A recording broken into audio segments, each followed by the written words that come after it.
예, 안녕하십니까. 금융감독원 윤창희 부원장입니다. 오늘은 B2B 대출 취급 실태 점검 결과 및 향후 계획에 대해서 말씀드리겠습니다. 금융감독원은 18년 3월 2일부터 B2B 연계 대부업자에 한해 감독이 가능하게 되어 3월 19일부터 9월 28일 기간 중 B2B 연계 대부업을 등록한 178개사 전체를 대상으로 B2B 대출 취급 실태를 점검하였습니다.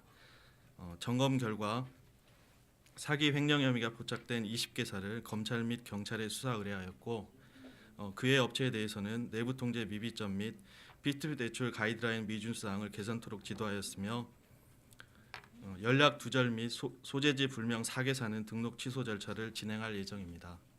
B2B 대출 영업 행태 및 투자자 보호 실태 등을 구체적으로 살펴본 결과 투명하고 건전하게 운영되는 경우도 있는 반면에 PF 대출 및 부동산 담보 대출 등에서 다양한 문제점을 발견하였습니다.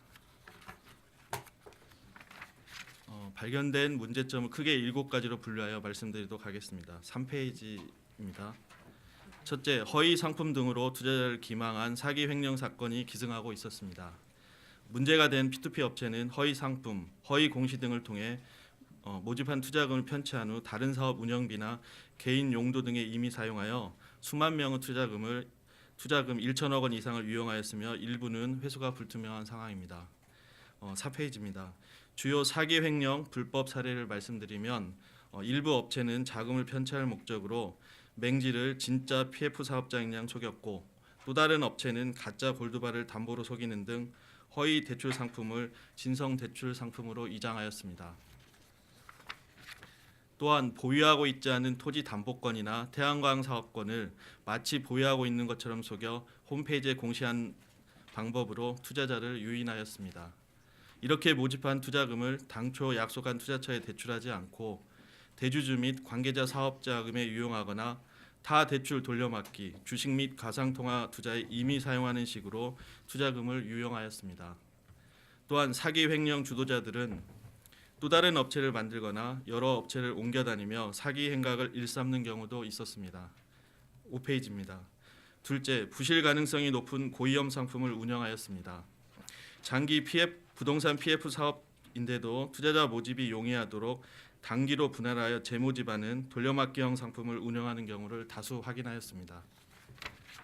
이런 돌려막기형 상품은 재모집이 되지 않는 경우 앞선 투자자의 자금을 상환할 수 없고 추가 공사 대금을 투입할 수 없어 사업이 중단될 수 있는 위험이 매우 높습니다. 또한 대출 채권의 원리금 수취권을 담보로 위험률 및 만기 등에 따라 구조화한 P2P 대출 상품을 만든 경우도 있었습니다.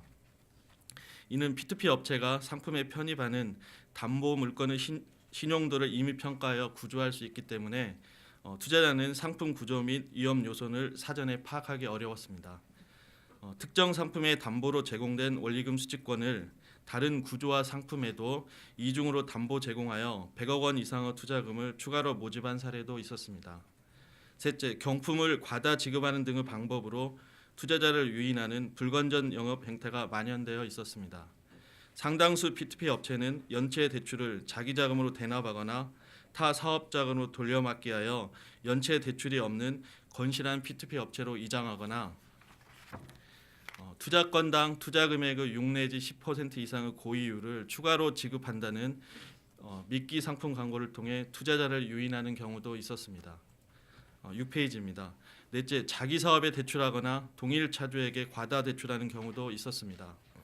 건설업자, 분양 대행업자, 기획 부동산업자 등이 P2P 업체를 설립하거나 공모하여 관련자에게 P2P 대출금을 몰아주는 사례를 다수 확인하였습니다. P2P 업체 대표 소유의 건설업체에 대출하거나 대표가 분양 대행 중인 호텔 건립 사업을 위해 대출하는 등 P2P 업체를 자기 사업의 자금 조달 수단으로 악용하는 경우도 드러났습니다. 또한 모 대형 P2P 업체는 투자 모집 금액의 50% 이상을 특정 건설사에 대출한 후 동건설사가 자금을 다른 곳에 유용하는 것을 인지하고도 이를 통제하지 못하고 추가 대출을 계속 취급하여 피해 규모를 키운 경우도 있었습니다. 7페이지입니다. 다섯째, 현재 P2P 대출 시장은 부동산 관련 대출의 쏠림이 심하고 고금리 영업을 하는 업체가 상당수 있었습니다. P2P 대출 및 부동산 담보대출에 대한 쏠림이 심화됨에 따라 향후 부동산 경기 하락 시 P2P 투자금 추가 손실이 우려됩니다. 또한 P2P 대출 플랫폼 이용료와 대출 이자를 포함하면 차주가 부담해야 하는 실질 비용은 중금리 대출이라는 P2P 도입 취지가 무색할 정도로 대부업자와 유사한 수준의 고금리를 받고 있었습니다. 여섯째, 대출 심사가 부실하고 정보 보안이 허술하는 등 내부 통제가 상당히 미흡하였습니다. P2P 업체의 평균 대출 심사 인력이 3명 미만으로 대부분의 P2P 업체는 인적, 물적 설비 등이 영세하여 대출 심사가 제대로 수행되지 않고 있었습니다. 또한 정보 보안 인력이 없거나 현저히 부족하여 해킹 등에 의한 차주 및 투자자의 개인정보 보호에 취약한 경우도 많았습니다. 8페이지입니다. 마지막으로 대출 사후 관리가 미흡하고 청산 후 대책이 마련되어 있지 않았습니다. 연체 대출 일부 상환금 및 부실 채권 매각 대금을 모집 시기가 다른 각각의 투자자에게 배분하는 기준 등이 없어 불공정 배분 등에 따른 분쟁 발생 소지가 있습니다. 또한 대부분의 업체는 청산 후 대책이 없어 임직원 도주 및 업체 도산 등으로 영업 중단 시 자녀 채권 추심, 상환금 배분, 성실 차주 등의 담보권 해지 등이 이행되지 않을 우려가 있습니다. 다음은 향후 계획에 대해서 말씀드리겠습니다. 금융감독원은 P2P 업체를 직접 규율하는 법률을 조속히 마련하도록 금융위 등 유관기관 등과 적극 협의할 것이며 법률 제정 이전이라도 P2P 연계 대부업자에 대한 검사를 지속적이고 강도 높게 실시하여 내부 통제 미비점은 보완토록 지도하고 허위 사기대출 취급, 투자금 유용 등 불법 행위에 대해서는 수사기관에 고발하는 등 엄정하게 조치할 예정입니다. 아울러 보도자료에 첨부되어 있는 투자자 유의사항을 적극 홍보하는 한편 P2P 업계에는 이번 점검 결과에서 드러난 주요 위법 부당 사례 및 유의사항을 전파하고 애로사항도 청취하는 등 소통도 강화해 나갈 예정입니다.